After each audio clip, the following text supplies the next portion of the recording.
do OBS Studio. Gravo mesmo.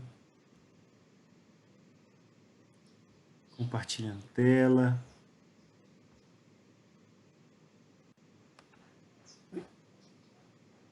Ok, estamos juntos. É isso aí. Vamos lá no nosso livro, no livro nosso mesmo, porque esse exercício foi justamente para a gente abrir o danado do livro e fatalmente, né, achar a solução do nosso probleminha.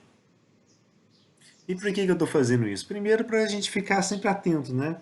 Que como é que fala? A apresentação de slide, ele é mais um guia para mim do que para vocês, tá? Porque é só para eu lembrar que eu tenho que falar, os assuntos que normalmente eu tenho que tratar em sala de aula, certo? Lembrar odds, essas coisas assim. Para estudar é sempre melhor que vocês peguem o livro que vai vir informação mais completa, né? Não só um livro, mas vários deles, tá? E no finalzinho da última aula, o que a gente falou? Basicamente que foi dado o exercício, né, o 5.36, se eu não me engano a numeração dele, isso, 5.36, onde ele falava para a gente o seguinte, ó, à medida que as estações espaciais, deixa eu aumentar o zoom aqui para a gente poder ver, tira isso para lá, pronto. À medida que as estações espaciais permanentes aumentam de tamanho, existe um consequente aumento na quantidade de potência elétrica que elas dissipam. Para manter a temperatura nos equipamentos internos dentro dos limites estabelecidos, torna-se necessário transferir o calor dissipado para o espaço. O novo sistema proposto para a dissipação de calor é conhecido como radiador de gotículas líquidas, a Liquid Droplet Radiator, né, o LDR.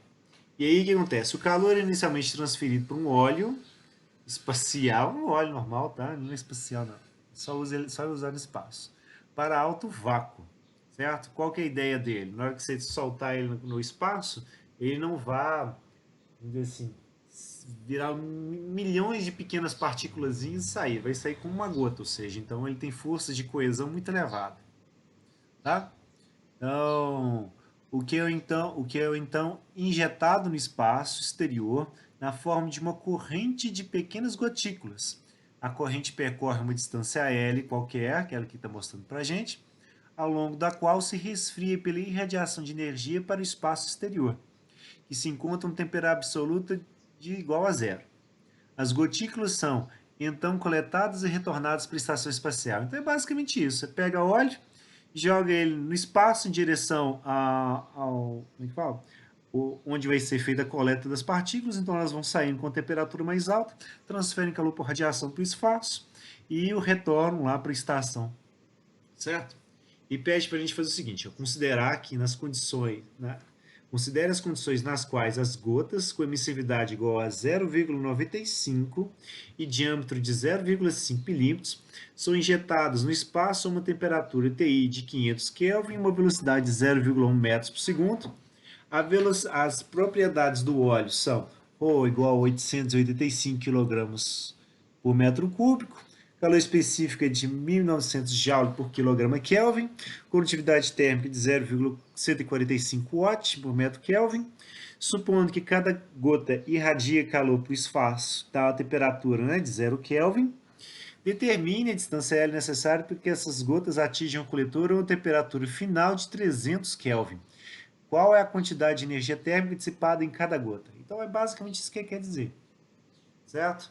Na hora que essas gotinhas estiverem transitando, né, ao longo desse comprimento, elas vão perdendo energia, elas vão saindo de uma temperatura de 500 Kelvin e vão ir para 300 Kelvin. A gente tem que achar, né, qual o tempo necessário que elas precisam que elas precisam ficar deslocando espaço para a gente achar esse L aqui, uma vez que foi dada a velocidade para a gente.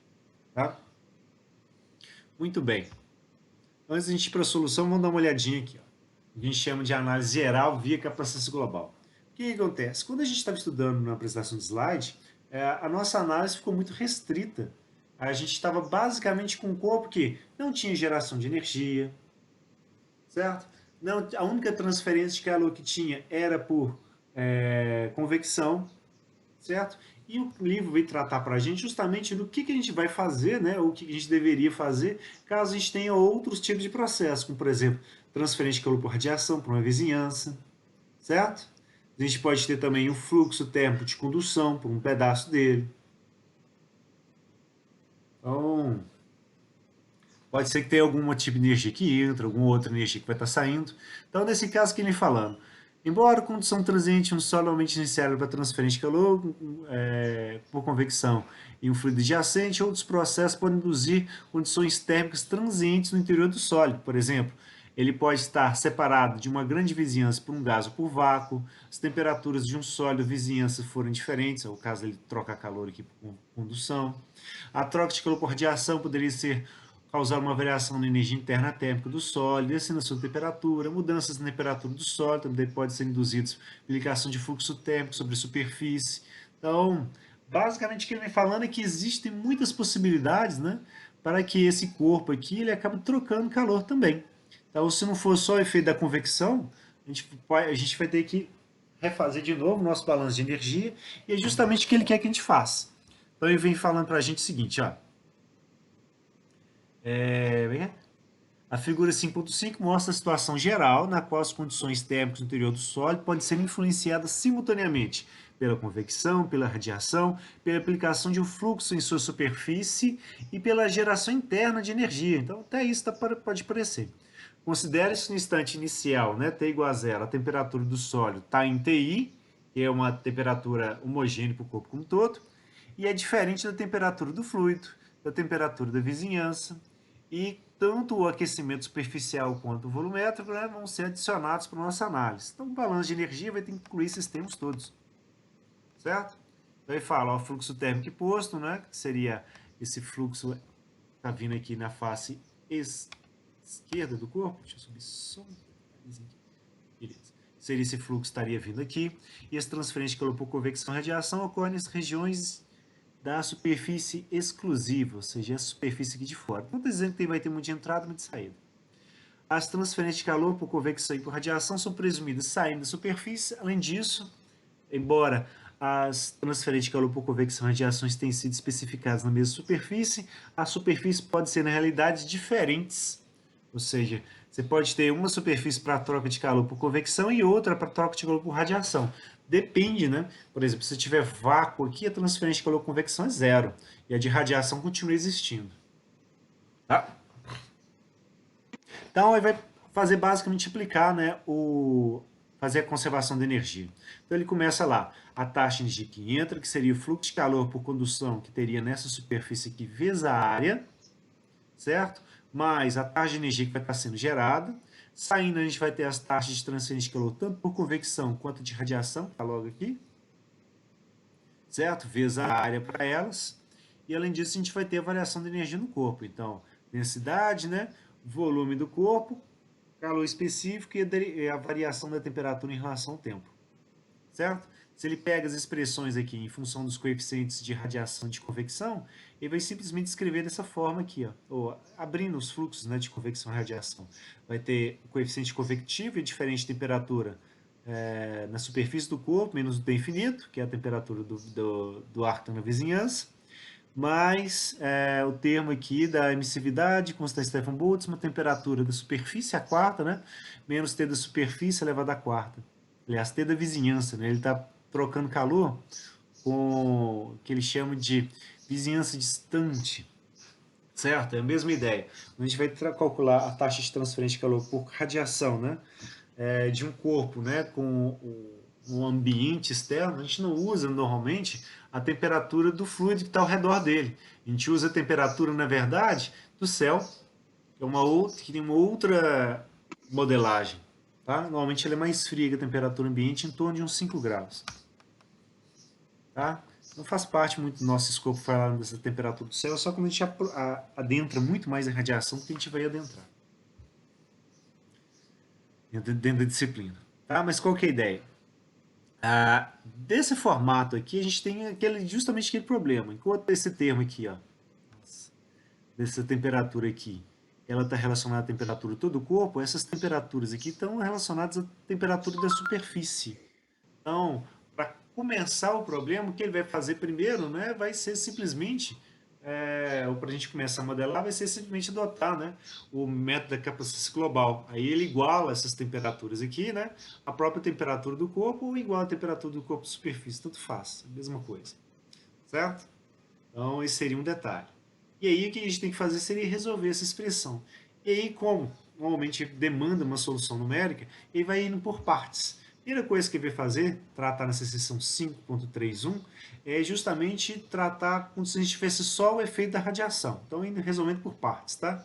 Se não tivesse o efeito da transferência de calor por condução na superfície, pela superfície esquerda do corpo, nem a convecção, isso é só a radiação trocando calor para inverter.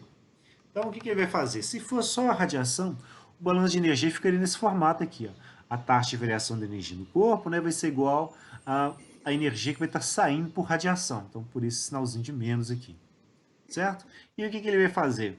Ele vai pegar o termo da temperatura que está aqui a quarta, vai passar ela em menos da temperatura da vizinhança a quarta, vai passar esse termo para cá dividindo, o ρ, o volume, o CP, ele vem passando para cá e o dt também. E ele vem começar a fazer o integral, certo? Nesse lado aqui vai integrar basicamente só o termo do tempo, e desse outro lado aqui, como ele tem a temperatura aqui na vizinhança, chama? Ele tem essa temperatura aqui na vizinhança que está no denominador dele, o que ele vai fazer para a gente vai ser, opa, vou tratar isso aqui como logaritmo, a minha solução com logaritmo, e esse termo aqui que está como expoente da temperatura, ele vai ficar multiplicando o logaritmo. Então, eu vou precisar, né, de um 4 aqui para multiplicar o dt, e para isso eu vou ter que fazer 1 sobre 4, né, dividindo aqui do lado de fora. Por isso que né, por isso quando ele passar esse 4, que é constante, para o outro lado, ela vai ficar aqui no denominador, certo? E aí o que vai acontecer? Porque é menos 4, né? Quando ele passa ele para cá, a gente vai ficar com a expressão da temperatura, aliás, não passa, né? O 4 fica aqui dividindo, o que a gente vai passar vai ser toda essa constante para o lado de cá, e a temperatura, para a gente integrar, vai virar um T, e variaria de 0 até T, então o 0 ele cancela, fica só o T do tempo aqui, e os outros termos daqui, na hora que ele integra, vai chegar nessa expressão aqui para a gente, onde a gente vai ter o 4, que veio aqui dividindo, vai ter a temperatura da vizinhança elevada a terceira aqui, também, multiplicando, certo? E ele ficaria com essa expressãozinha aqui, ó, do logaritmo desses termos da temperatura da vizinhança e da temperatura do corpo, né? Para a gente poder substituir o valor das temperaturas e poder chegar, certo?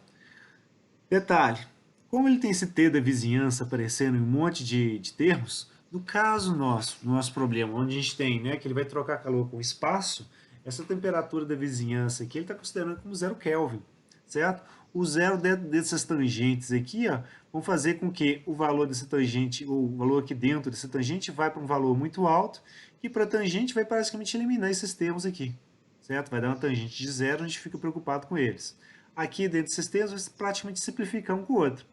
Então, na hora que a gente vai tomando para um t de vizinhança igual a zero, a expressão por tempo fica basicamente em função do ρ, do volume, do CP, do 3, que é o 3 que foi simplificado em algum lugar aqui na dedução. Tá? Antes era 4, virou 3. Essa temperatura de vizinhança 3 aqui também foi simplificada e por aí vai. Então fica 3 emissividade do ar. Ah, tá. É porque se ele vai virar T de vizinhança igual a zero, ele simplifica aqui, ó, logo no início, tá? Não vai ter que integrar ele, fica com temperatura quarta aqui na hora de fazer integral, ou menos a temperatura quarta. Então, na hora que ele vai fazer essa dedução, a gente ficar com mais, né, positivo, né, temperatura elevada a terceira, a temperatura elevada a termos de terceira aqui, na hora que for integrar isso no denominador. Então, por isso fica esse 3 aparecendo aqui. Ah, é só porque ficou mais simples integral. E aí, na hora que ele resolve, né, como ele está indo de um tempo I até um tempo T, vai ficar com 1 sobre o tempo, a temperatura terceira, né, menos 1 sobre a temperatura terceira aqui, a temperatura inicial a terceira. Essa seria a expressão para a gente, ela que a gente vai usar para resolver o nosso problema. A gente está com as mesmas condições. Então, o probleminha de pesquisa para vocês é um problema bem simples, né? Ler meia página do livro e a gente chegava nela, a expressão que a gente precisava. O que ia acontecer?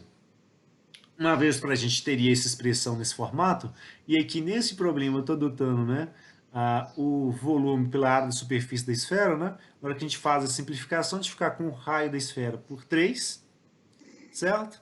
Densidade CP foram dados para a gente, constante de Stefan Boltzmann a gente tem, emissividade foi fornecida também, o 3 é 3 mesmo, e as temperaturas final e inicial a gente tem. Então a gente substitui as expressões, né, 300 para final e 500 para inicial, a gente chega em uma temperatura que vai dar 25,18 segundos. Esse seria o tempo, né, para que a, como é que chama? Para que a gotícula, né, saísse desse anteparo e chegasse nesse. Com uma velocidade de 0,1 metro, então, com uma velocidade, a distância pelo tempo, a gente pegaria esse tempo, ou pegaria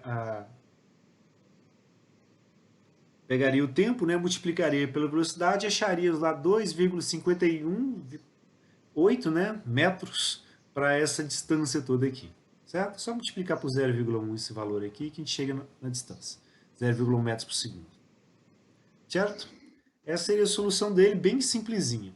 Eu resolvi fazer de outro jeito, tratar com uma solução aproximada, inclusive, e depois ainda calculei, né, qual seria para a gente o calor transferido, para valorizar um pouquinho o problema, certo? Olha essa solução na gambiarra, tá? O que acontece? Quando cada uma dessas esferinhas aqui está saindo desse coletor, elas vão estar 500 Kelvin, não é? E na hora que eles chegarem aqui, vão estar 300. Entre esse tempo que ela está a 500, esse tempo que tá, e o tempo que elas vão chegar aqui a 300, elas estavam transferindo calor por radiação, e como a temperatura delas vai variando, a transferência de calor por radiação vai reduzindo, né, porque a temperatura está diminuindo, e claro, o coeficiente de transferência de calor por radiação também vai reduzindo, tá? Então, qual que é a ideia? Eu vou pegar aqui do início, onde ele está 500 Kelvin, vou pegar aqui do final, onde ele está 300. Quando a gente calcular o coeficiente de radiação para essas duas condições, olha o que a gente vai achar. Para 500 Kelvin, fazendo a continha, etc., e considerando a temperatura e vizinhança como zero, a gente vai achar lá 6,73 watts por metro quadrado Kelvin, e quando ele tiver a 300, a gente vai achar só 1,45 watts por metro quadrado Kelvin, certo? Se eu tomar a média, que é a pior aproximação possível entre dois valores, certo? A gente chegaria num valor médio para esse coeficiente de radiação que seria de 4,09, né, watts por metro quadrado Kelvin, certo? Com esse 4,9 watts por metro quadrado Kelvin, se eu pego o comprimento característico, que vai ser como ele dá aqui o diâmetro de 0,5 milímetros, cadê? Eu estou tratando ele como sendo, como é que fala? O próprio raio, tá? E aí o que a gente vai achar? Pega lá o raio com comprimento característico, pega com atividade, então a gente faz a conta do biô, vai achar um biô pequenininho, por isso que a gente pode utilizar o coeficiente, como é que fala? O método de processo global, que ele está assumindo para a gente, tá? E um biô de 0,007, então pequenininho. Se eu pego e calculo o que a gente precisava para o restante, seria calcular o teta i chegaria com 300 para o teta, 500 para o teta i. Na hora de a gente calculasse a constante de tempo térmica, e aí eu teria volume sobre a área, daria o raio sobre o terceiro, então pegaria lá o raio dividido por 3, as outras constantes, acharia uma constante de tempo térmica de 34,26 segundos, e quando a gente fosse calcular o tempo a partir dessa expressão, né, com os Hs aproximados pela média, entre início e final, a gente achar um tempo de 17,5 segundos, ou seja, um tempo, né, menor que este, em 8 segundos, o que dá, vamos dizer assim, uma diferença, vou pegar aqui, de 25,18, outra 17,5, e divide isso aqui por 25,18, então um tempo que ele é 30% menor, tá, que o tempo original. Então a gente está errando para uma quantidade relativamente elevada, certo?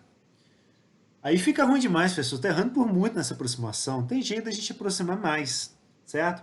E uma das possibilidades é justamente a gente pensando, poxa, ao longo desse intervalo todo, como a temperatura dele vai variando, né, de valores que a gente conhece, né, de 300, de 500 Kelvin, né, até 300, e o coeficiente convectivo vai variando, né, ao longo desse tempo todo, se a gente pega, e eu fiz isso mesmo, tá? Isso aqui, está lá em passa na nossa disciplina. Peguei e fui integrando para diferentes temperaturas, tá? Para obter uma curva, saber como que variaria, né, o nosso coeficiente transferente de calor em função da temperatura, por radiação, né, em função da temperatura. Tum, tum, tum, tum. Tá algum lugar aqui, tá? Só um instantinho.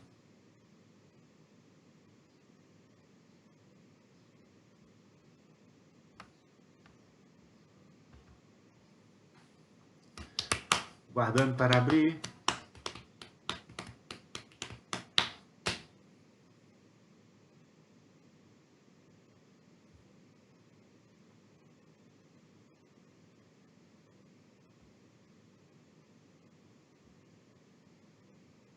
Não é a pasta 2, não é a pasta 2, estou tratando aquele exercício lá dos biozinhos, variando. Não é ela. Distribuição de temperatura na letra, não. Cadê?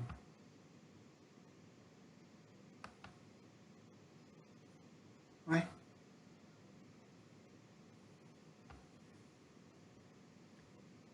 Então, J2 não. Vou abrir, embora saiba que não é.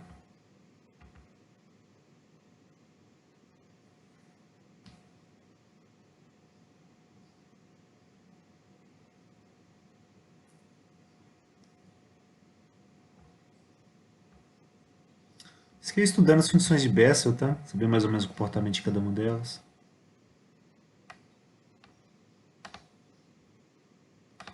E... que não... que de outra coisa a gente vai ver mais pra frente. Bom, não tá lá, vamos fazer. Né, seria a mesma coisa disso aqui, ó. Pegaria aqui a temperatura, que eu calcularia o coeficiente transferente de calor por radiação, certo? E aí sairia lá de 500, né, e vai variando, né, até aqui, menos 50, por exemplo. Não estou achando muito.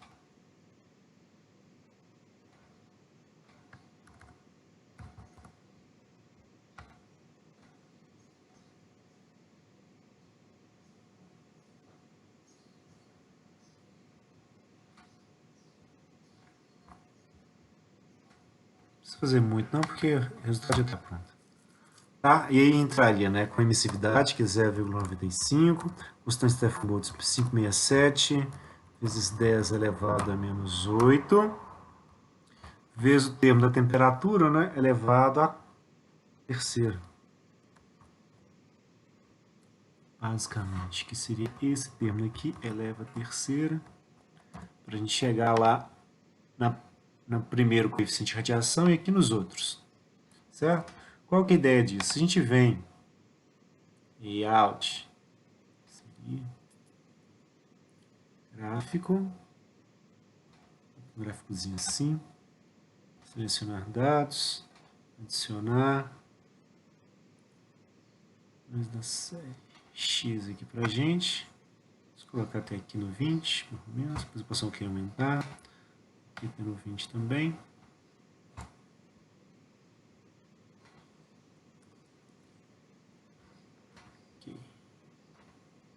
Então aqui pra gente seria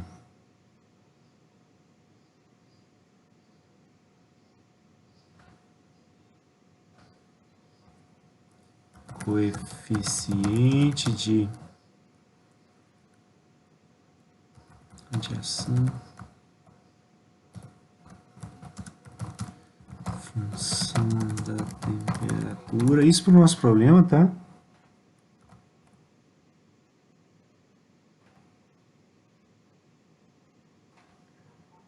Vou matar esse aqui para ficar mais bonitinho, né?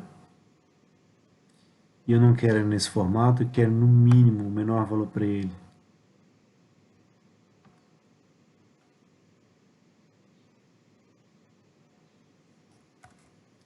300, 500, para ficar aqui em cima dele, certo? Eu vou pedir uma linha de tendência.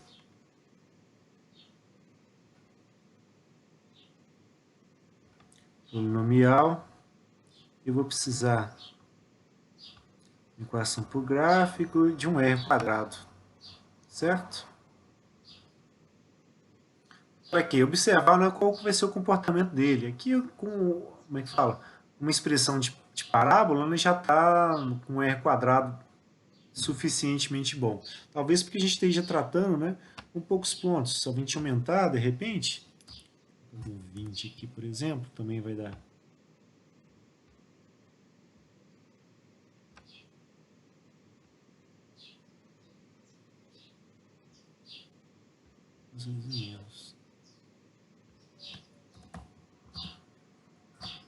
Não, tem que ser múltiplo de 200. 12. Isso vai dar.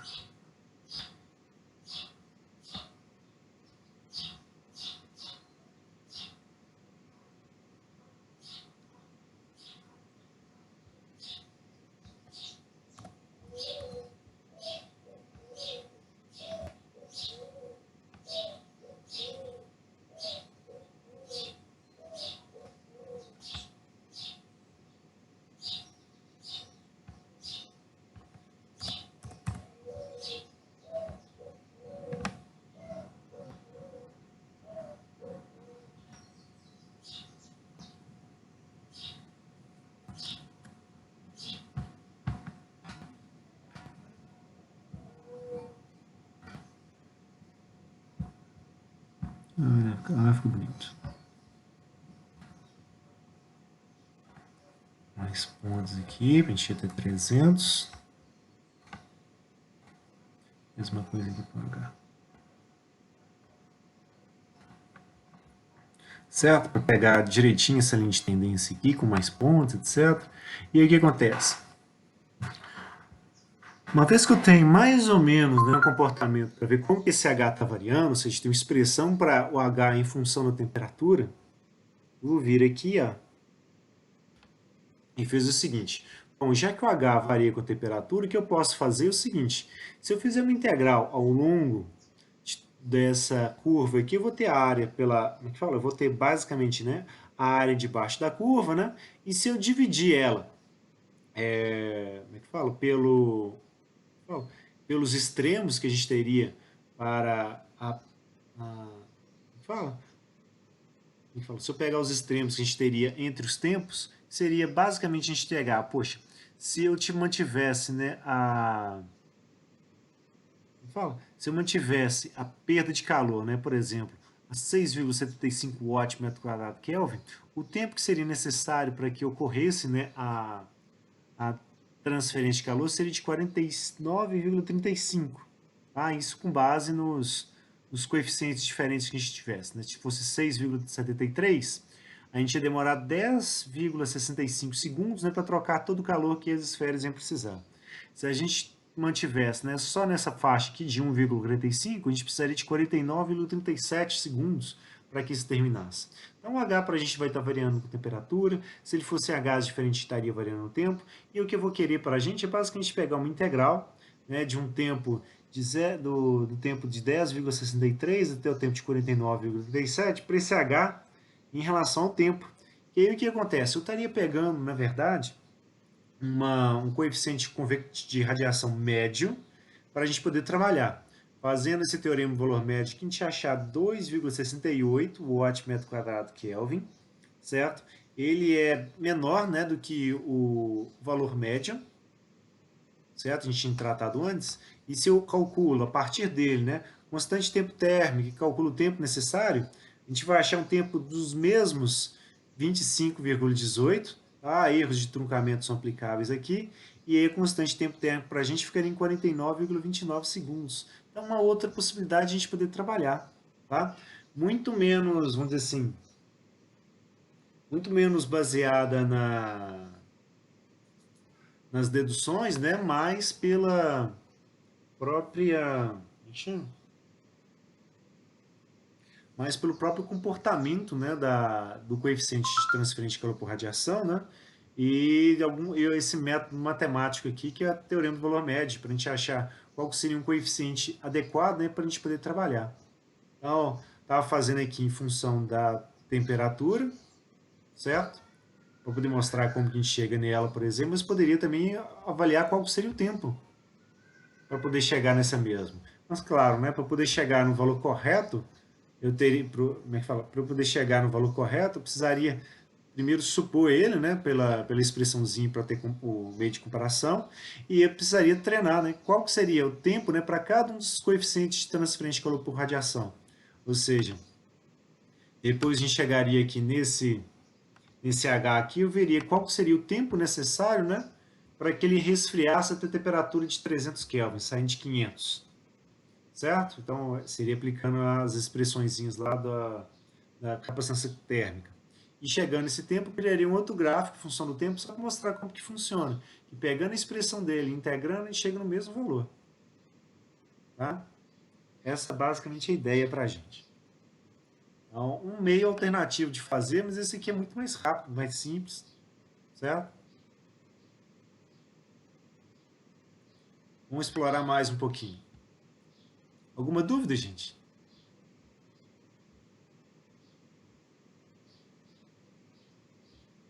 Nessa solução ou na minha? Uma pena que eu não achei a minha planilha que eu tinha feito estranho. A original.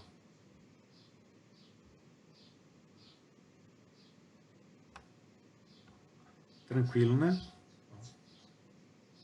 Por enquanto estamos tranquilo. Que mais?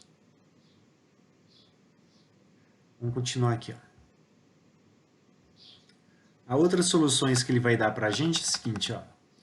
Se a gente tiver, ao invés de um caso onde a radiação, né, tá super importante, que só tem ela, que é a seção 5.331, a gente poderia ter uma condição onde, daqueles problemas todos, a radiação é desprezível, certo?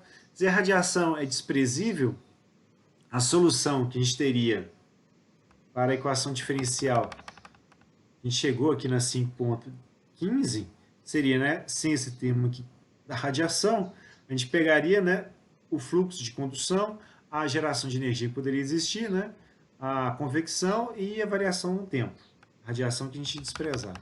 Aí, para aquela equação diferencial, a gente tem uma solução, certo?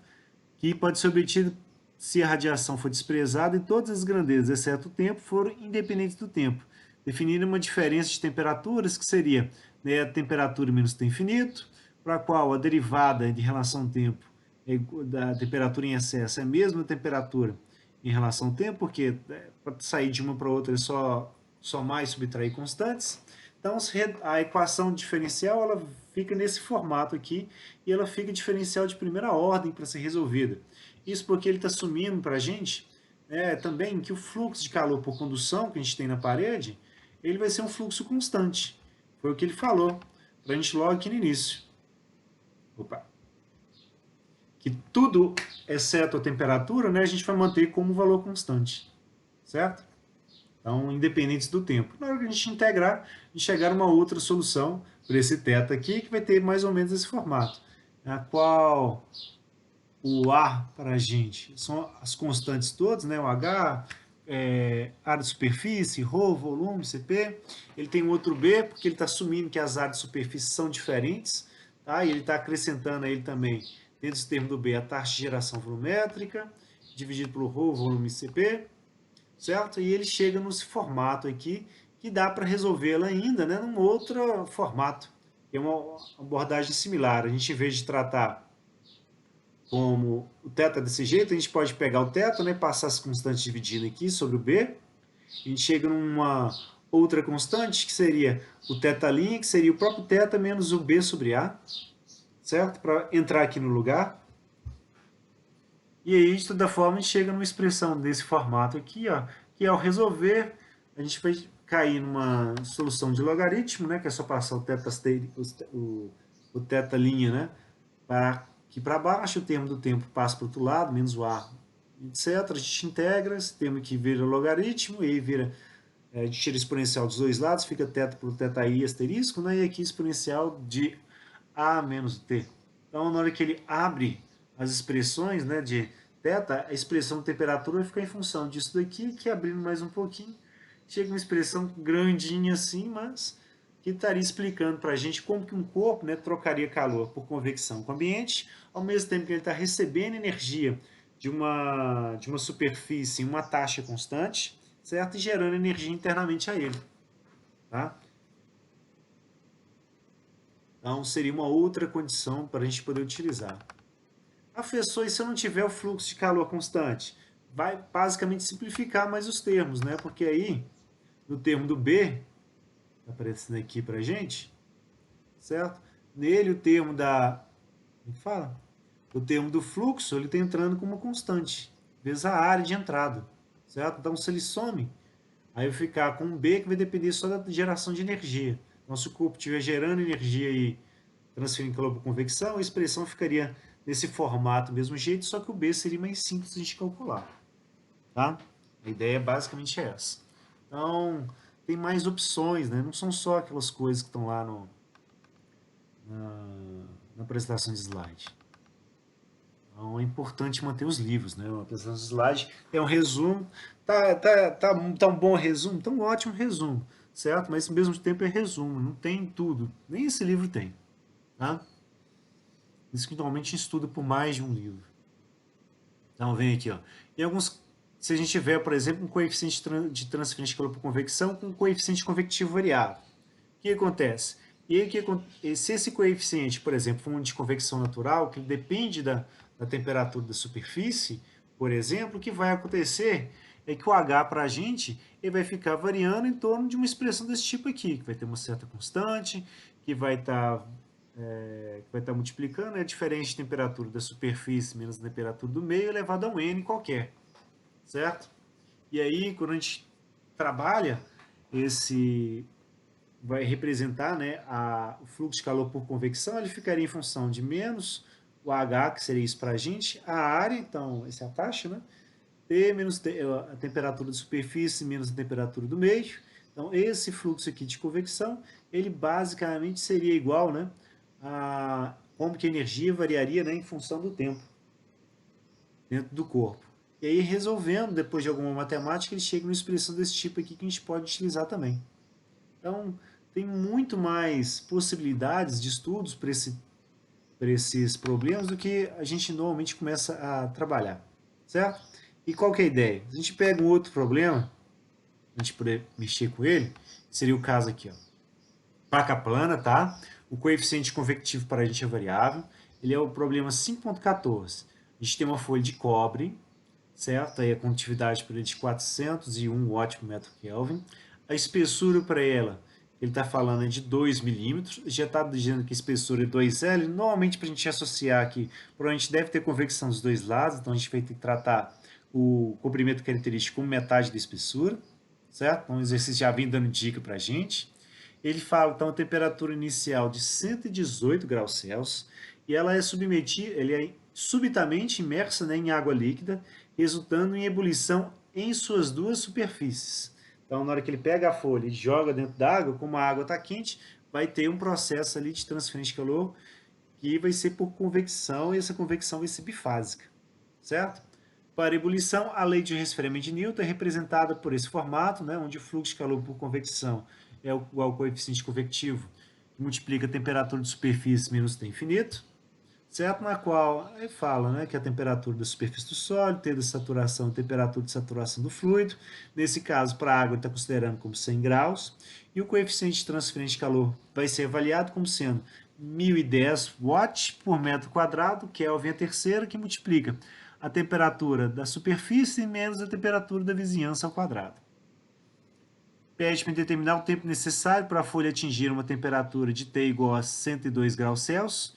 Pede para a gente representar graficamente a temperatura do cobre, né, versus o tempo, para um tempo que varia entre 0 e 5 segundos. No mesmo gráfico, pede para a gente representar, né, o histórico da temperatura do cobre, supondo que o coeficiente de transferência de calor fosse constante, calculado na temperatura média do cobre, que seria de 110 graus Celsius, ou seja, entre a temperatura inicial, né, e final dele, aí pegaria a média aqui para a gente, supõe um comportamento de capacitância global. Manda essas informações todas para a gente, e a gente iria justamente naquela seção que a gente acabou de ler, que é a 5.33, para poder assumir, opa, o meu coeficiente convectivo está no mesmo formato que o da dedução lá, então eu posso utilizar a mesma equação, né, para fazer a solução. Para ela, o que basicamente a gente vai ter vai ser o n, certo? Que é o...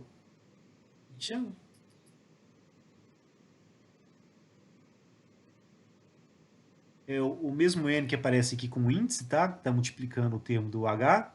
Então, nesse caso, para a gente, ele é 2. Então, esse n equivale 2. A gente coloca esse 2 aqui e aqui também, certo? Um elevado ao θi também.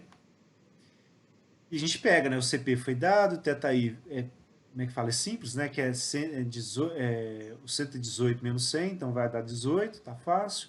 O ρ foi dado, o CP foi dado também. Então, a gente pega a expressão e faz o cálculo, né? Lembrando que aqui eu tenho os tetas, eu quero achar o termo do tempo. Então, eu vou ter que levar esse termo daqui a menos 2, já que eu formou aqui ao final, que é 1, vai ficar menos 1 sobre o n, vai ficar menos 1 sobre 2, então vai dar elevado a menos meio. Então, vamos levar a menos 2 dos dois lados, a gente vai tirar esse termo aqui de dentro da raiz. E esse daqui a gente calcula. Vai ficar 2 sobre 18 elevado a menos 2, que vai dar 0,81, aliás, 81. E desse termo todo aqui vai ter uma constante que eu vou calcular, vai dar 190,3 segundo a menos 1 vezes o tempo, somado com mais 1, e o elevado a menos 2 com a raiz de menos meio, né? A gente cancela um com o outro. E a gente chega lá num tempo de 0,42 segundos. Então, um tempo rápido, né? Para ele poder chegar nessa condição aqui do resfriamento. Certo? A temperatura também é diferente, a temperatura é bem pequenininha. E aí, ó, o que ele faz? Na letra B, ele está pedindo justamente que a gente represente, né, graficamente como que ficaria, né, a temperatura em relação ao tempo para duas condições. Uma onde a gente vai ter o H variando e outra onde a gente assume, né, que o H vai ser constante. Com o H variando, que seria essa solução aqui, ou essa distribuição de temperaturas aqui em azul, a gente vai vendo que a temperatura ela decai inicialmente mais rápido, certo? Porque o H para ela tá, como é que fala? Como a temperatura vai estar maior logo no início em relação do meio, o H começa mais elevado e conforme ele vai trocando o calor, o H vai diminuindo de valor. Então ele resfria inicialmente mais rápido, depois passa a resfriar mais lentamente conforme ele vai perdendo temperatura e o H vai reduzindo. Quando a gente trata com um H constante, ou seja, pegando, calculando ele basicamente em função da temperatura média, o que vai acontecer é que ele vai resfriar mais lentamente, mas vai continuar resfriando com o mesmo H. Então ele vai chegar na temperatura de 100 graus muito antes, né, do que com H variável, mostrando que se a gente tiver um coeficiente variável, né, é muito interessante a gente trabalhar desse jeito e não pelo valor médio. Até mesmo porque o valor médio, né, é a pior aproximação que a gente tem entre dois números. Certo? A gente tem muito mais opções numéricas e só numéricas para a gente poder fazer esse tipo de associação. Você deve ter aprendido algumas técnicas dessas lá com... chama? Cálculo numérico, talvez, dentro do curso de vocês. Ele ensina os truquezinhos, como a gente faz integral, como a gente entrega uma integral que é discreta, por exemplo, coisas do tipo.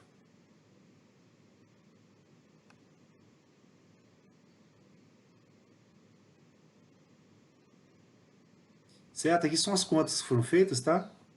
E que eu fui colocando basicamente as respostas, mas as continhas ficaram aqui. O H para a gente, para a condição constante, né? Como que seria? Pegaria, fazia a conta, ia dar 1000 não sei quanto, assume o H como constante aqui para essa condição. Aqui o número de Biot que a gente calcularia. E se a gente faz o cálculo pelo H médio, a gente vê esse pequeno detalhe aqui no problema. O problema pede para a gente supor o comportamento da capacitância global. Só que, né, o H, o Biot fica meio elevado para essa condição. Então, não deveria ser usado beta capacitância global, né? Mas como o Biot impõe que a gente use o método, né? A gente faz por ele a continha e a gente chega lá nas soluções que a gente precisaria. Tá? Acha o θ, acha o t, bate a temperatura, acha a expressão por temperatura em relação ao tempo, né? Para a gente poder justamente fazer aquele gráficozinho aqui, ó, do H constante. Certo? Dúvidas? Não, né? Terminei de fazer ela, deixei ela mais bonitinha, o formato da explicação, tá? E vim falando para a gente, ó, temos um vaso esférico, que ele está sendo usado como reator para produzir fármacos. Ele tem uma parede de aço inox, com utilidade dela 17 watts por metro Kelvin. Tem 5 milímetros de espessura essa parede, que é esférica. O diâmetro interno dela é de 1 metro, certo? E durante a produção, o vaso contém reagentes, as propriedades, né, densidade, calor específico para os reagentes, enquanto as reações exotérmicas liberam energia a uma taxa volumétrica, né, de 10 kW por metro cúbico, certo? Quando a gente estava fazendo exercício, estava assim, ó, 10,4 watts, porque quando eu dei o Ctrl C, Ctrl V, o 10 elevado à quarta, o elevado sumiu, o 4 desceu. Então, na verdade, é 10 quilos, e fica o 10 à quarta do mesmo jeito, certo? Uma primeira aproximação, e os reagentes podem ser considerados misturados, idealmente, e a capacitância térmica do vaso pode ser desprezada. Isso porque o vaso de aço inox ele é muito fino, então a massa dele é relativamente pequena em relação à massa do material do reagente. Então ele vai desconsiderar, né, qualquer variação de temperatura em função do tempo para o vaso. É basicamente esse efeito aqui da capacitância térmica. Tá? Só vai ter o efeito da variação de temperatura em relação ao tempo como é que fala? O reagente está aqui dentro. E claro, conforme a parede, como é que fala? O reagente vai aquecendo, a temperatura da parede vai variando, mas por quê? Está existindo uma taxa de transferência de calor diferente, né, entre o ambiente os reagentes através da parede. Então o reagente vai aquecendo e em consequência desse reagente aquecer, a parede vai estar aquecendo também, mas não por ela ter capacitância térmica. Basicamente em função da fronteira na qual ela está inserida, né?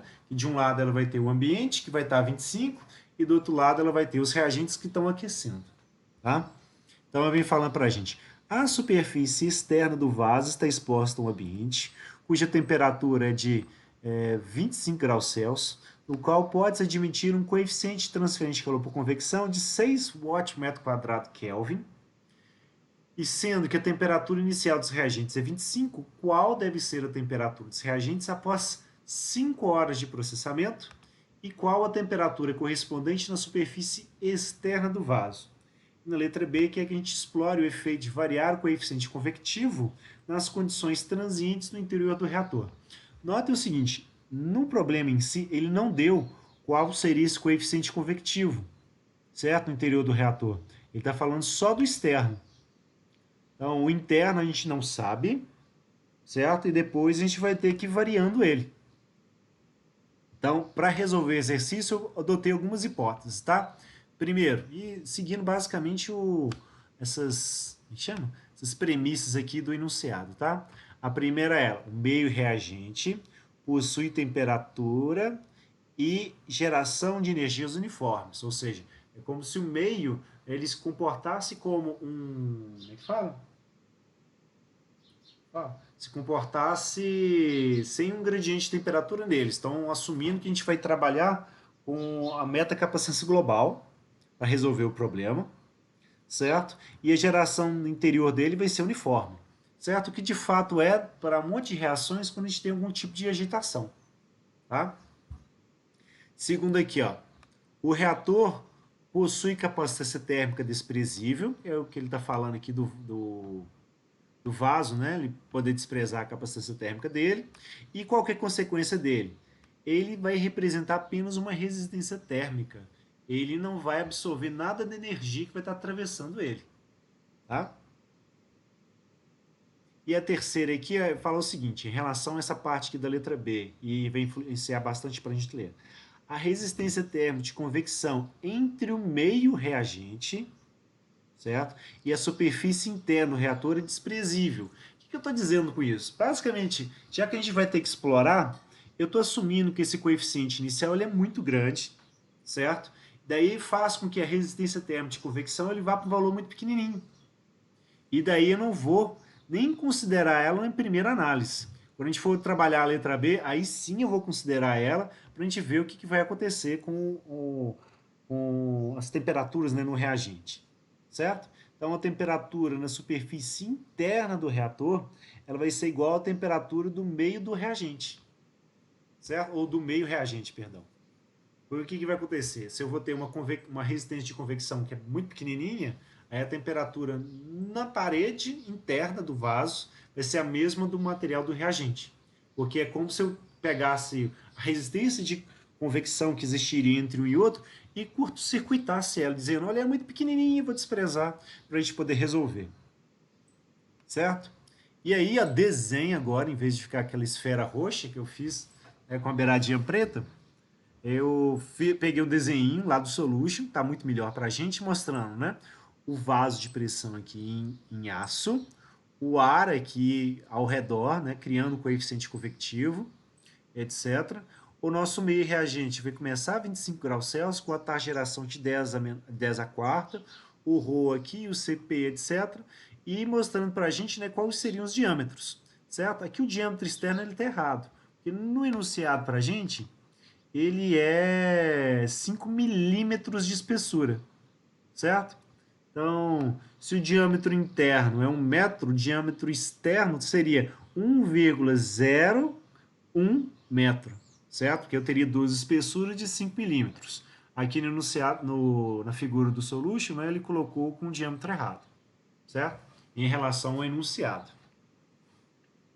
E aí, o que a gente vai montar? Primeiro o seguinte, né? Do reagente para fora, a gente teria uma resistência de condução na parede do vaso e outra de convecção no ar externo, certo? Como desprezando em primeira análise a resistência térmica de convecção entre o meio reagente e a parede, a gente está com um circuitinho um pouco menor, certo? Mas já vai ser o suficiente, porque aqui ó, a gente vai ter uma maneira de a gente avaliar qual seria a temperatura na superfície interna do vaso e que seria a mesma, né, dos reagentes a qualquer instante de tempo. Depois a gente vai variando, vai acrescentar uma resistência a mais e vai ver como que isso vai comportar.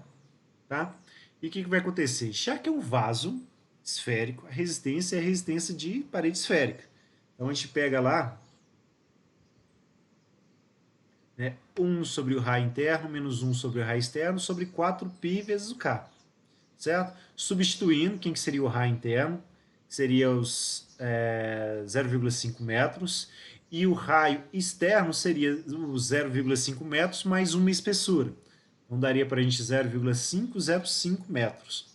Tá? Sobre a condutividade está aqui, o 4π, a gente faz a continha e vai achar uma resistência térmica de condução na parede do vaso, que vai dar 9,26 vezes 10 a menos 5 Kelvin por watt. Tá? A resistência térmica de convecção aqui com ar vai ficar em função, né, do coeficiente de convecção com ar, que é esse 6 watt metro Kelvin, e da área externa, que é a área da superfície cilíndrica. Então ela é 4π vezes um raio ao quadrado. Fazendo essa continha aqui, a gente vai achar 5,20 vezes 10 elevado a menos 2 Kelvin por watt. Certo? E aí o que acontece? Quando a gente for trabalhar a transferência de calor que a gente vai ter da parede e, ao mesmo tempo, do coeficiente convectivo, eu vou pegar a resistência térmica total e vou tratar ela em função, resistência de condução total, e vou tratar ela em função do que a gente chama de coeficiente global de transferência de calor. Certo? O que é isso? Quando a gente tem um processo de transferência de calor, onde, por exemplo, a gente tem. Deixa eu abrir aqui. Outro exemplo bem simplesinho. Condução, condução, exercício de resistência térmica em paralelo, tá? Os primeiros exercícios que a gente fez. É mostrando a dedução aqui, depois a resistência, né? Do forno, etc. Certo? Quando a gente pega a resistência, vai tirar um equivalente, né? A gente chega a alguma coisa para resistência térmica de convecção, onde a gente tem basicamente 1 sobre a área, né? E a soma dos dois coeficientes de transferência de calor por convecção. Certo? O que acontece? Eu posso trabalhar nesse formato que a gente fez aqui, ou então eu posso falar o seguinte, olha, a minha resistência térmica como um todo, calma aí que ele está pensando aqui na vida.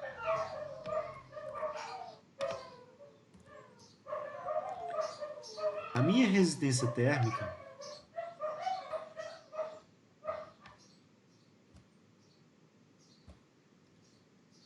vou colocar aqui só como resistência térmica, tá?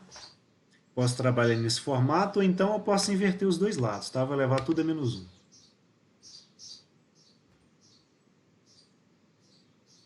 De um lado.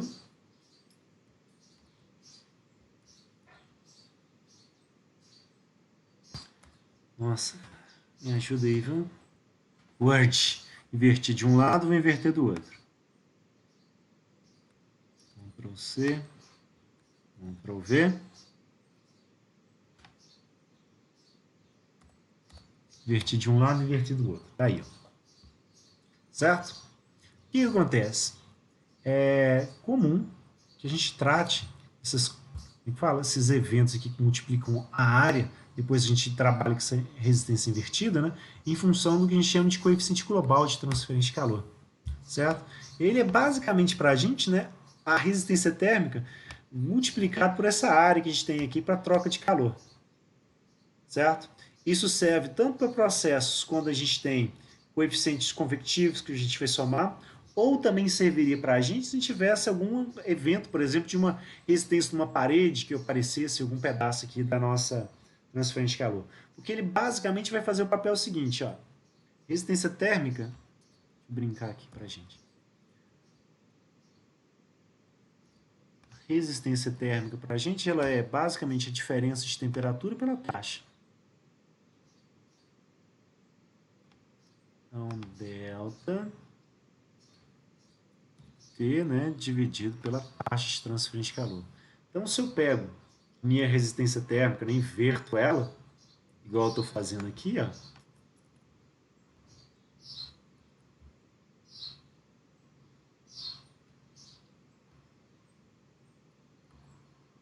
X, vou pegar o delta T que é mais difícil, X, V, que é a taxa, e aqui fica com 1 sobre a resistência.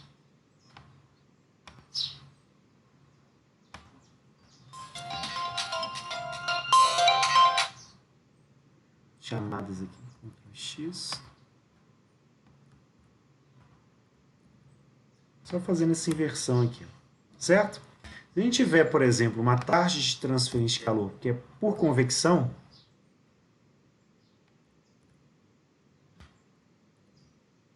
a gente teria na expressão da taxa, né, o H de convecção, a área e a diferença de temperatura.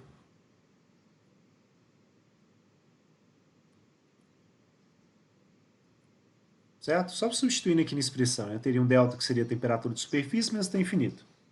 Certo? Então, para convecção, se eu troco esse H aqui pelo U, né, já que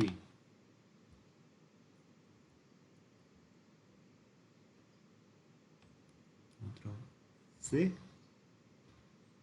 Ctrl V, já que o produto, né, do coeficiente global vezes a área é 1 sobre a resistência térmica, se eu olho para essa expressãozinha aqui, ó, onde a gente pode simplificar, né, as diferenças de temperatura, que a gente teria um processo de transferência de convecção, eu vejo basicamente que o meu U aqui ele vai fazer o papel do coeficiente de convecção, certo? Se eu tenho um processo que eu tenho convecção mais radiação, o meu U vai acabar virando a soma dos dois. Se eu tiver alguma resistência térmica de condução, como é o caso aqui, ó, o que vai acontecer? Já que o coeficiente global vezes a área é 1 sobre a resistência térmica, então eu pego a resistência térmica de condução mais a resistência térmica de convecção que eu vou ter entre, né, esses dois extremos que eu estou pegando, que seria a temperatura T, superfície interna, né, e a temperatura T infinito que a gente tem aqui fora, o coeficiente global ficaria basicamente em função dessas duas resistências. Eu pegaria essa expressão aqui para minha resistência de convecção, essa aqui para minha resistência de condução, e gerar uma meleira numérica, e a gente encontraria, né, um valor para o U, uma expressão para o U para este caso aqui em específico. Não importa achar o valor em específico agora, mas basta eu saber o seguinte, olha, o meu produto do U, coeficiente global de transferência de calor, e a minha área de transferência de calor, ela vai ser basicamente para a gente, né, esse valor aqui, ó, como é que fala? O inverso dessas duas resistências aqui que eu já calculei e calculei o inverso delas. Então vai dar 19,20 watt por Kelvin, certo? Inverteu aqui as unidades também, certo? E esse produto do coeficiente global vezes a área, se eu vir, né, e multiplicar ele por um ΔT, certo? Eu vou chegar na expressão da taxa, simples assim, tá? Mas aqui para a gente por enquanto, tá? Para o nosso problema em específico, né, a gente tem uma expressão dada lá pelo... Qual seção? Na seção 5.32, onde ele pegou, né, a solução geral por um problema qualquer, onde teria geração, variação de energia interna, variação da temperatura ao longo do tempo do corpo, um fluxo de calor qualquer entrando aqui, seja por condução, seja por convecção, possibilidade de ter radiação, e na que ele chega nessa seção 5.32, ele exclui o efeito da radiação para a solução e chega nessa expressãozinha aqui para a gente, como solução. A gente não vai fazer a dedução, como a gente não fez na aula passada, vamos só pegar a equação 5.25 e aplicar ela, tá? Vamos vir aqui, certo? A gente teria essa expressãozinha aqui como solução para a gente, onde a gente precisaria calcular quem é o valor do A, quem é o valor do B. Onde o valor do A, aí a gente pode trabalhar em função do coeficiente de transferência de calor por convecção, se for o caso, ou como a gente tem condução e convecção, eu vou tratar ele aqui em função do coeficiente global, certo? Que vai ser que vezes a área vai dar para a gente 19,20, e eu vou dividir pelo ρ, o volume, certo? E o CP. Fazendo essa continha aqui, a gente vai achar para o valor do A 1,389 vezes 10 a menos 5, segundo a menos 1, certo? E aqui para o termo do B, onde a gente teria lá um fluxo qualquer, foi simplificado porque ele não vai existir, certo? A gente já está... seria um fluxo de entrada, tá? E ele não existe para o nosso problema, a gente teria só o termo de fluxo de saída. Certa energia sendo gerada a gente tem, então, é esse termo daqui, do 10 a 4 elevado a... ou 10 elevado a 4, né, um watt por metro cúbico, vezes o volume, que é esse termo daqui, certo? Porque é a taxa de geração volumétrica vezes o volume para gerar a energia gerada. Gerar a energia gerada, muito bem. E embaixo, né, ρ, volume e CP. Então, um volume consegue simplificar com o outro, nessa expressãozinha, a gente faz a continha e vai dar 3,788 vezes 10 menos 3 Kelvin por segundo. Então, imagine que esse termo aqui do B, né, ele está indicando para a gente qual que seria a taxa de aumento da temperatura em função do tempo, certo? Mais ou menos seria esse efeito, porque ele que fatalmente vai estar multiplicando os termos relacionados ao tempo, tá? O termo do A aqui, ele funcionaria para a gente com uma outra, vamos dizer assim, constante, né? Só que não, ele depende dos coeficientes. E então, ele vai dizer basicamente, né, a inércia, ou servir para a gente de uma medida da inércia. Tá? O que a gente vai fazer? Nós vamos pegar esse TI menos T infinito, que a gente teria aqui, ó, e vamos passar multiplicando este termo de K e este termo de K. Quando a gente fizer isso, a gente ficar com E elevado a menos A vezes o tempo, vezes a diferença de temperatura aqui. E nesse termo onde eu tenho TI menos T infinito, na hora que esse termo passar aqui multiplicando, ele vai lá e some, né, vai ficar só com B sobre A, que é o que a gente tinha aqui.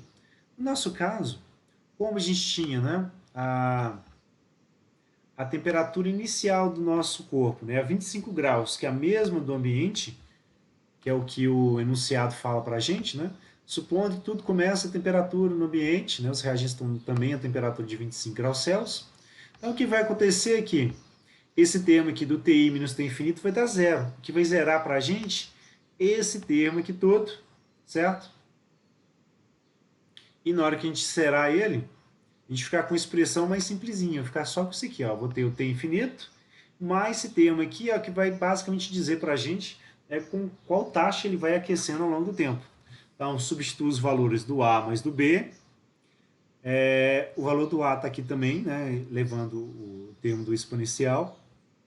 E a gente vai multiplicar pelo tempo que a gente precisa. Como ele falou, são 5 horas, cada hora tem 3.600 segundos, vezes 5 vai dar 18.000 segundos.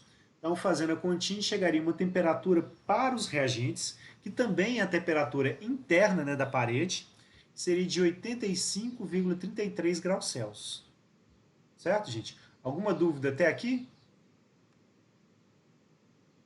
Sei que as equações são meio... assim, e trabalhosas, né? Mas é só aplicando a equação pronta. Calculei o A, calculei o B, né? O A eu calculei em função do coeficiente global e não só do H, certo? Porque a gente não tem só convecção, a gente tem uma resistência térmica de condução aqui na parede que tem que ser considerada. Bom dia. Ô, professor, o que Sim. que é o A e o B mesmo? O que é o? O A e o B? O A e B eles são basicamente, como é que fala? Coeficientes e propriedades que foram concatenadas. Quando ele faz a dedução para poder chegar nessa expressãozinha aqui embaixo, que é a 5,25, certo? Ele basicamente vai dizer o seguinte: olha, eu juntei um monte de termos em A e B, e esses termos são os seguintes. O A para a gente seria o coeficiente de transferência de calor por convecção, se só existisse convecção, não é o nosso caso, a gente tem uma condução na parede, então eu vou trabalhar o coeficiente global no lugar do H, a área de troca de calor, certo? Dividido pelo ρ volume e o Cp. Enquanto o termo do B está dependendo, né, do fluxo de calor que estaria entrando no corpo. A gente não tem isso, né, vezes a área, para ser uma taxa de transferência de calor, é um aporte de energia, né, mais o termo da energia gerada em função de qualquer reação, que é o caso que a gente tem, será dividido por ρ volume Cp, certo? Então, vamos dizer assim, constantes, entre aspas, aqui, tá? Que depende dos coeficientes, de geração volumétrica, essas coisas todas aí, né? Que a gente calcula para poder utilizar nessa equação, certo? Então, o A e B eles já foram dados para a gente na formulação matemática. A gente só fez o cálculo deles para poder utilizar, Ok. ok? Esse coeficiente global a gente vai ver ele mais vezes quando estiver trabalhando, por exemplo, trocadores de calor, tá?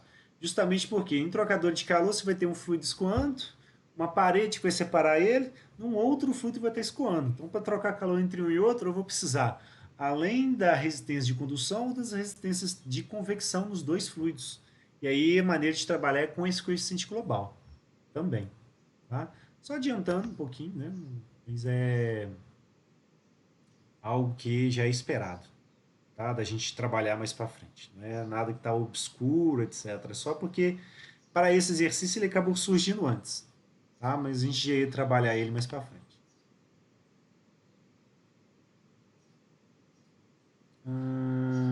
Que mais? Voltando aqui. Então, achamos lá, né? Oi. É, aquelas outras equações que você pediu para explicar a gente, tem como você copiar e colocar aí? Ou tá Como é que é?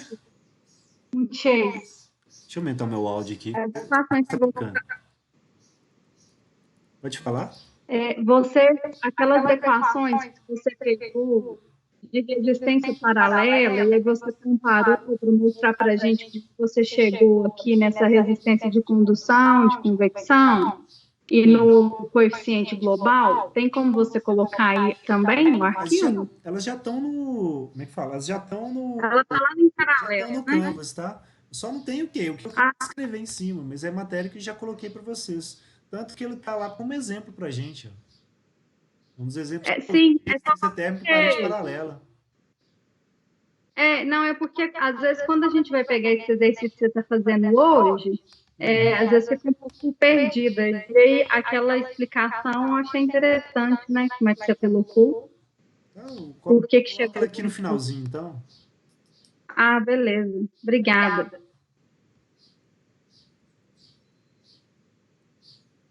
Vamos fazer assim, ó. Vou pegar a resistência aqui, ó. Deixar aqui pro final. Vamos vir aqui, ó. Só o que eu usei para explicar mesmo, tá? Maior. Extra. O coeficiente global. Nossa senhora, eu falei errado brincando, acabei escrevendo errado também. O coeficiente global de transferência de calor. É o U. Transferência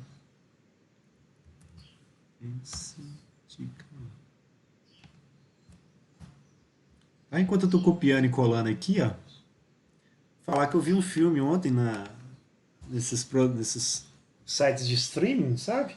Sobre um engenheiro chama?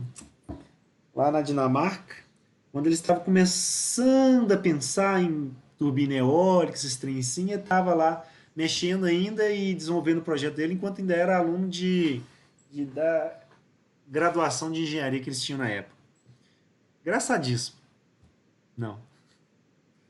Mostra ele, que ele sai da família muito pequenininha, onde todo mundo era muito rígido, esses trem assim. E ele vai lá, inventa, faz os inventos dele, vai aprendendo, tem as primeiras ideias, né? O pessoal olha meio todo, você faz sentido, mas tá muito cru ainda. Ele vai lá, continua estudando, continua insistindo, vai lá, chega lá no projeto final dele. Enfim, resumindo a vida, né? Ele acaba meio maluco, né, no meio do mato. Mas o invento dele fica para a posteridade, tá? Então, filme de engenheiro é assim. Então, resistência térmica para a gente seria isso, certo? O coeficiente global inverso da resistência térmica. Se a gente tiver um processo onde tem convecção, seria só isso. Se a gente tem um processo onde tem condução, mas radiação, a gente teria um coeficiente global onde o U, né, faria o papel basicamente, né, desses dois coeficientes. Então, para esse caso aqui, né, U fica igual a só o H. Né, para este caso aqui, o nosso U. Deixa eu deixar assim.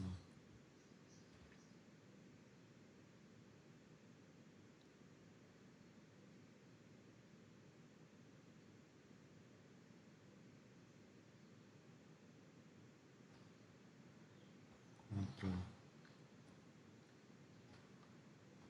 Ctrl C.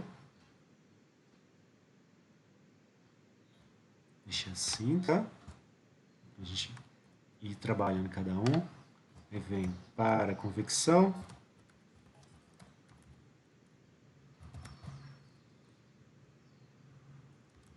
Apenas.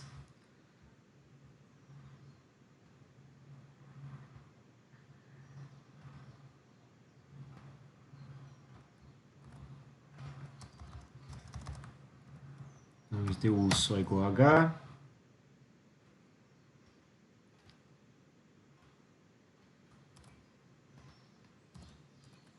Para convecção e radiação. Uma superfície só, né?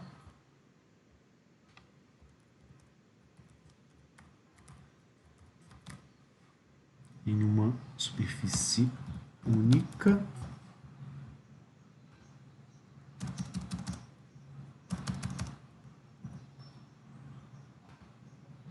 Oh, calma aí.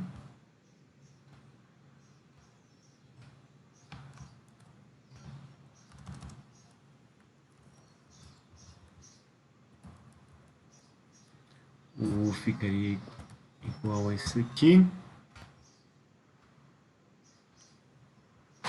Certo? Só para mostrando para a gente. Né, outros casos onde o U vai assumindo, né, a ideia é que a gente sempre tem, né, o inverso da resistência térmica, esse tipo de coisa. Que mais? Para o nosso exercício, onde tem convecção e condução,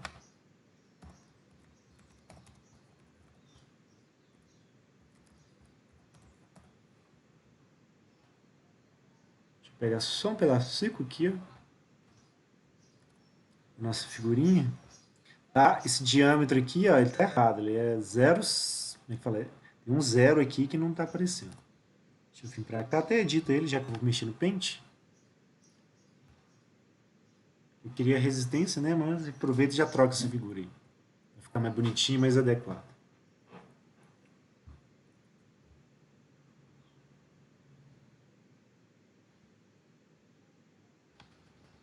Como editar figuras no Paint? Você pega um zero que já existe. Então, Ctrl C, arrasta ele para cá, Ctrl V. Já deixei ele preparadinho. Venha. Certo? Me interessava só a resistência térmica ali para a gente poder trabalhar, mas já acertando aqui. Ok. Zoom Alt. Pegar com 150%, não, porque senão vai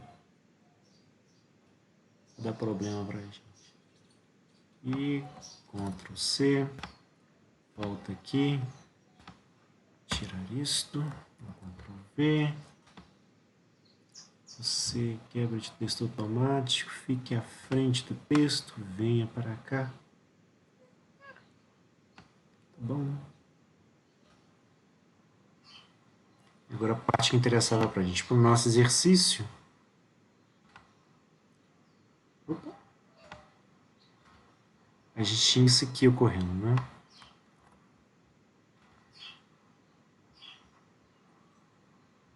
Deixa eu fechar isso aqui em paralelo, tá me incomodando. Agora que eu clico aqui, não chega. O nosso exercício.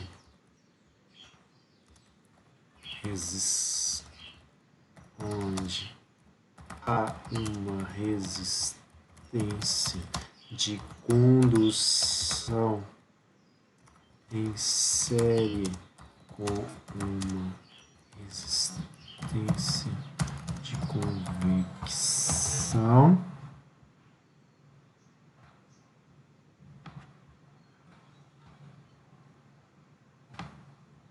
Se o onde ficou fora de lugar, preciso ver. Teria isso aqui, né? Aí nosso coeficiente global.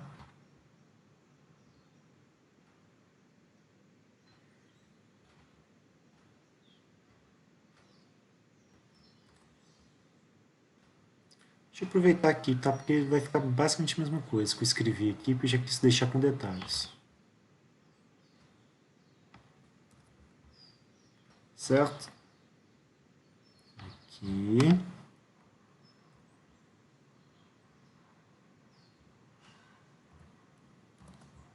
Certo?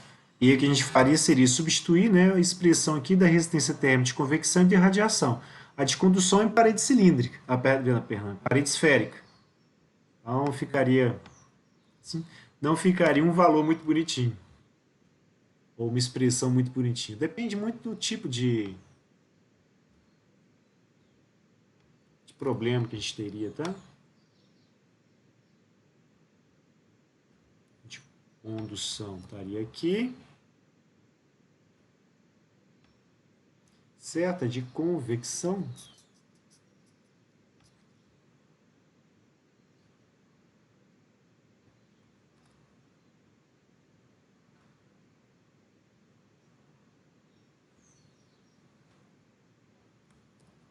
Seria essa daqui para ser somado. Lembrando que isso aqui, ó, condução em parede esférica. Tá? Por isso que a resistência está nesse formato aqui.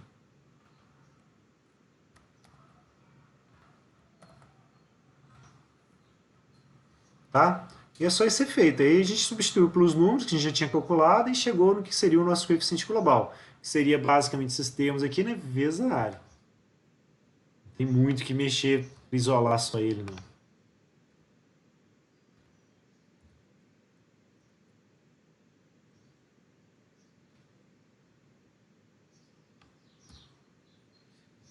Certo que essa área viria para cá e viria multiplicando esse denominador inteiro aqui. Ó.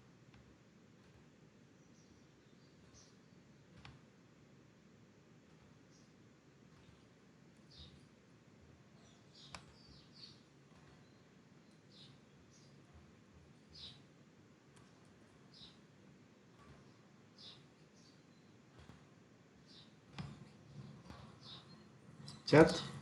Tem muito que mexer não. Ele não fica bonitinho para a maior parte dos problemas que a gente tem. Tá?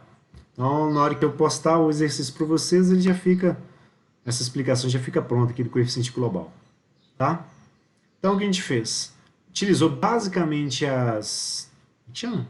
utilizou basicamente a expressão já prontinha do livro, né, para a gente poder chegar, né, em qual seria a temperatura, né, depois de 5 horas. Cadê? 85,33. Mas não foi só isso que ele pediu. Ele pediu também a temperatura.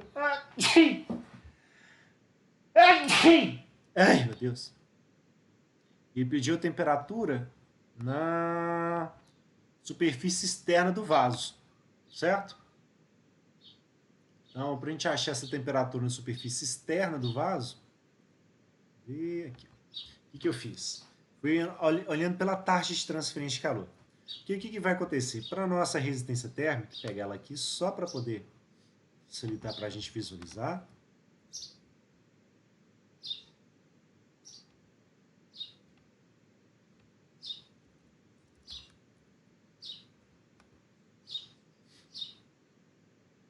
Frente ao texto. Só para a gente conseguir visualizar. A taxa de transferência de calor que a gente vai estar passando aqui, já que é um circuito... Opa, tem pergunta. Qual é o nome do filme? KKK Meio do Mato? Não, é... Sortudo. O Homem de Sorte, eu acho que foi assim na tradução.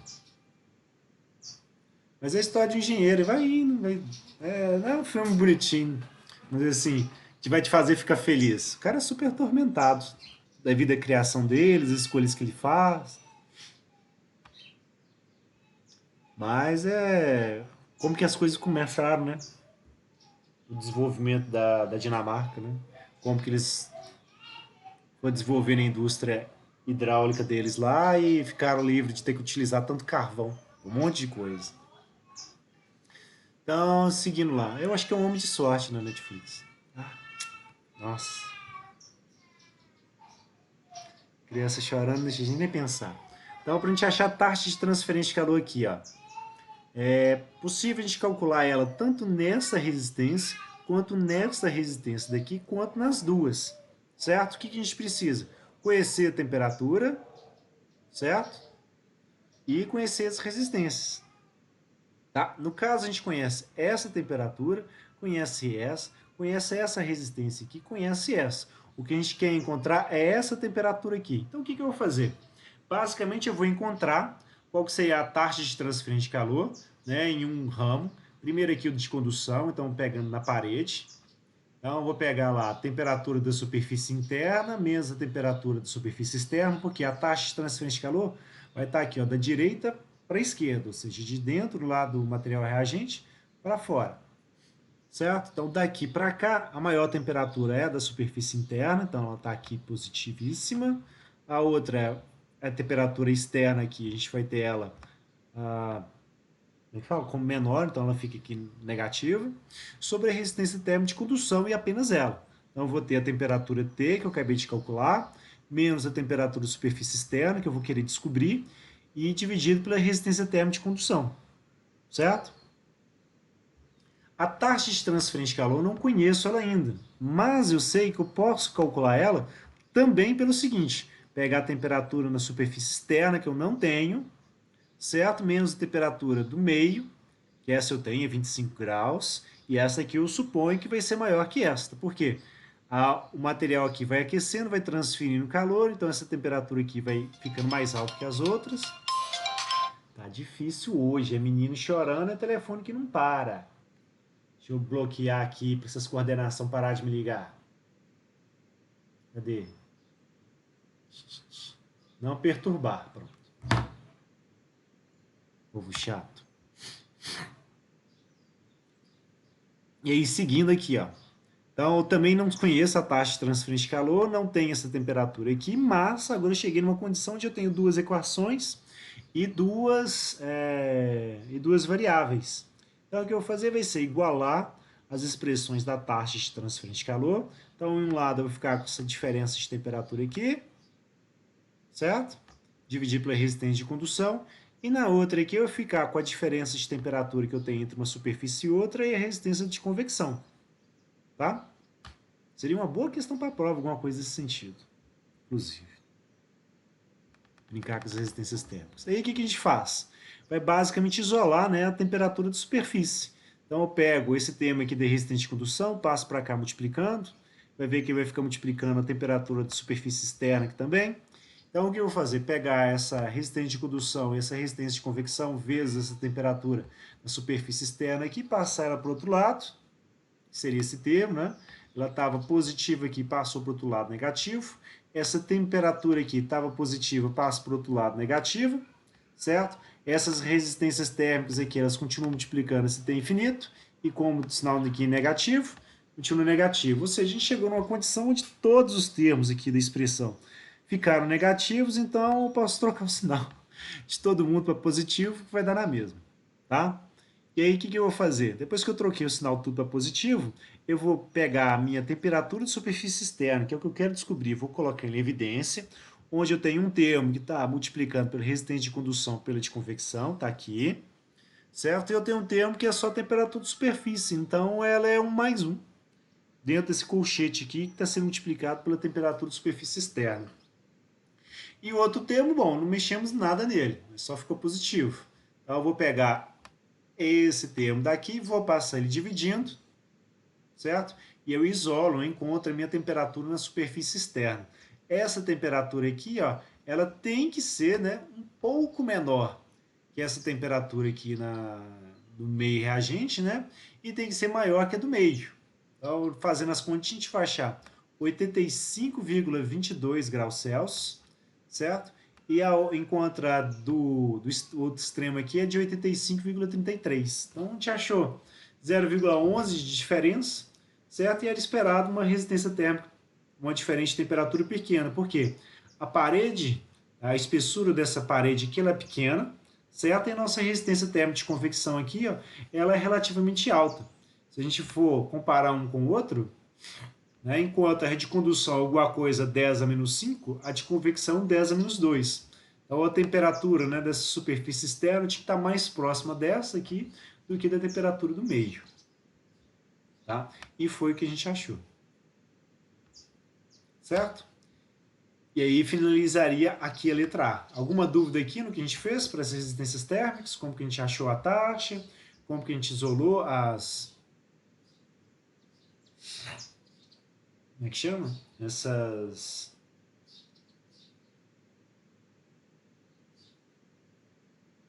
expressões aqui? Não, né? Foi tranquilo.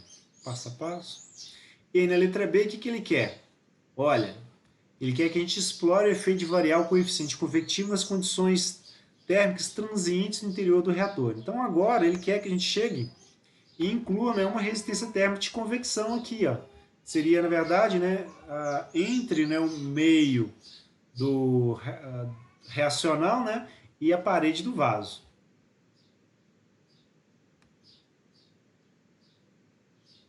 Então, o que a gente faz? Coloca lá um coeficiente de convecção. Como ele quer que a gente varie, não importa o valor que a gente vai assumir de início. Chutei aqui um valor de 5 watts por metro quadrado Kelvin, um valor bem pequenininho, tá? Só para a gente testar. Certo? E a gente achou uma outra resistência térmica de convecção. Nota que o valor dela não altera as anteriores. Então, no nosso coeficiente global de transferência de calor, a gente vai incluir essa nova resistência, certo? Ali vai para um outro valor, e a gente vai usar esse outro valor para calcular o termo do A, que é aquela constante da equação. Quando a gente calcular ele, vai dar um valor diferente, certo? O B não vai ser impactado em nada, porque ele só depende, né, da geração interna de energia e qualquer aporte de energia que a gente tivesse. E aí, nossa expressão, onde a gente substitui o A e o B, a gente vai lá e acha um valorzinho lá qualquer para a nossa temperatura.